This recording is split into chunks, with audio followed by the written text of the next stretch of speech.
Hey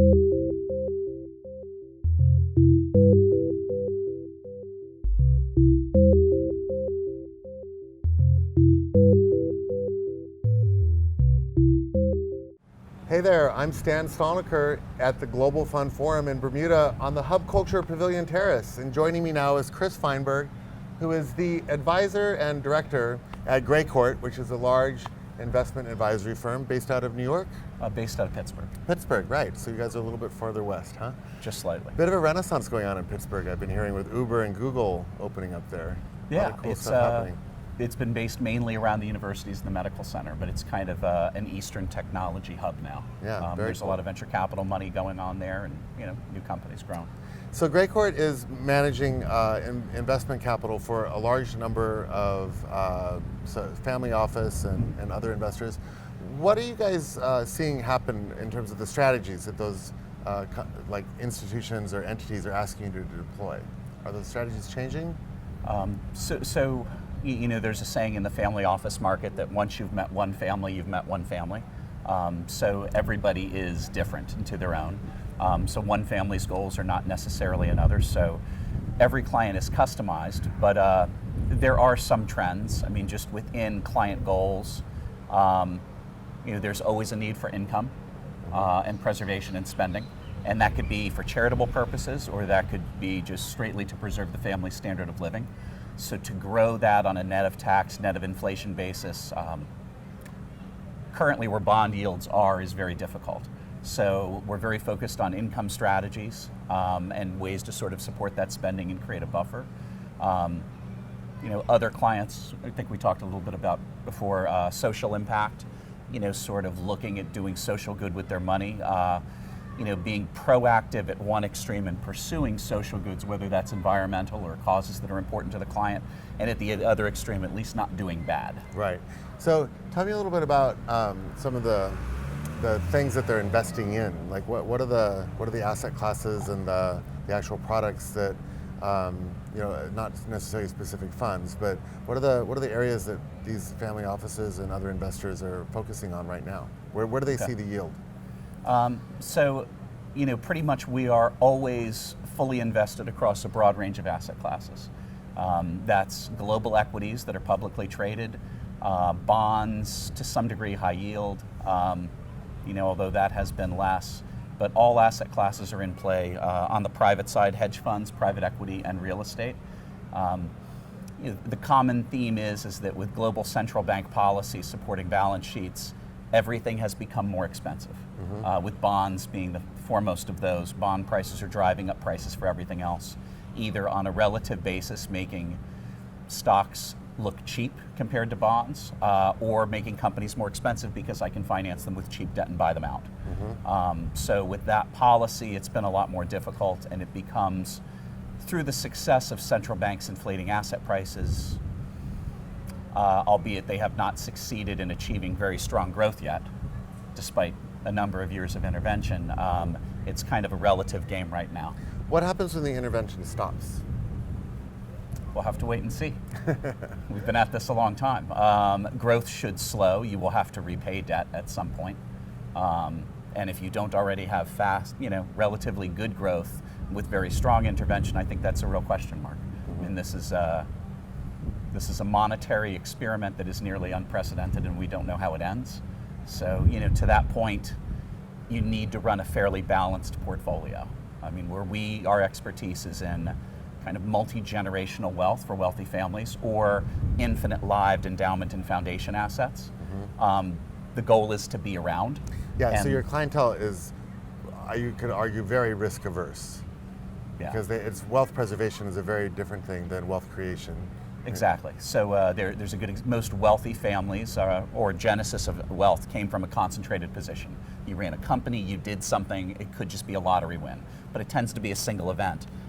Those single events can also make people very poor. So diversifying assets, staying in the game is important. It's very hard to rebuild from a base of zero. Very interesting. What are the primary risks that you see right now? If you're an investor out there, or if you have a little bit of money and even all the way down to a family, where are the big risks?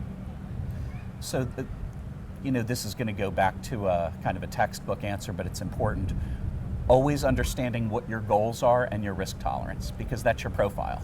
You need to invest within that paradigm, and if you get that paradigm wrong, you are taking risk that is, you're not being paid for that risk. You're doing huge speculative things. You may or may not even be knowing that you're doing it.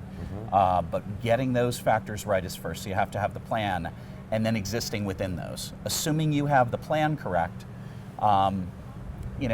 inflation is always a risk, because if you have $1 million today, if you had $1 million 30 years ago, that meant something very different in your ability to purchase assets. So preserving your wealth on an inflation-adjusted net of tax basis is actually not that easy. Inflation is low now. We're not particularly worried about it in the near term, but it's positive and it will always chip away and erode. Yep. And the ingredients are there. With an increased monetary base, we could have very high inflation. Nothing's for certain. Right. Something could happen. Certainly, market is risky there. Spending goes right in that. Not being able to mitigate your spending in market drawdowns, pushing things to an extreme threshold. And then I think, mainly with the returns of the equity markets in recent years, people have become much more speculative. There's a saying, the hardest thing in the world is to watch your neighbor get rich. There's a tendency to kind of reach for things, but that only happens after 5 good years or 4 good years. And we've had a number of good years.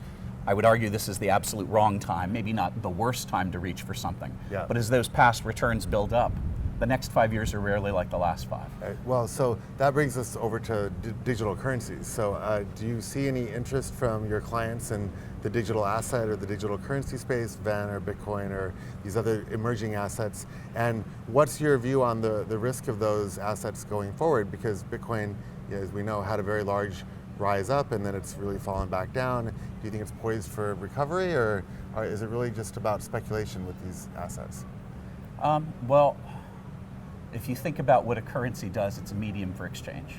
And the medium for exchange means it needs to be generally accepted, so somebody needs to want it. That could be seashells, it has been salt.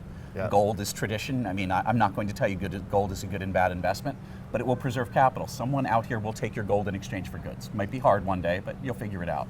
And I don't know what price you'll get. You may not like it. But so, as far as the digital currencies, at least on our client base, there has been interest, but more in just monitoring to see what happens. Can any of them eventually function as a real currency and just sort of be standard? I think we're seeing it move in that direction. I think as with any market, things will evolve. There's no reason one or more of those can't evolve and kind of be a storage, but people need faith in the currency, and that takes time.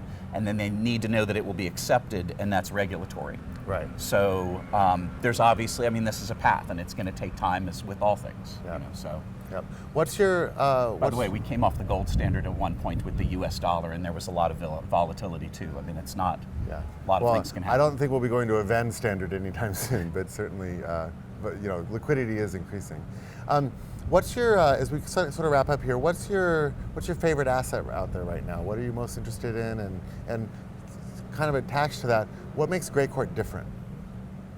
Okay. Why don't I take the second one first, and then I'll come back to the favorite asset. Greycourt is independent. We're fee-based. A lot of our clients,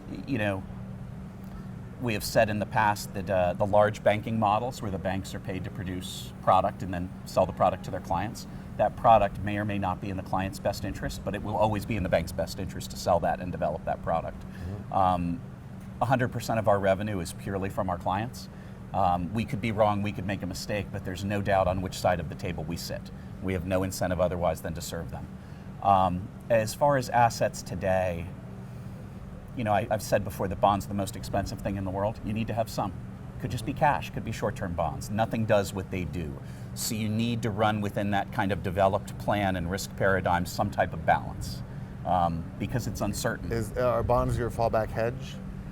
You always have to have something, absolutely. It supports spending, and it is the only thing that is truly liquid when you need liquidity. Right. Whether that is to support spending or to buy other depressed assets from investors that took too much risk and didn't have enough liquidity. Right.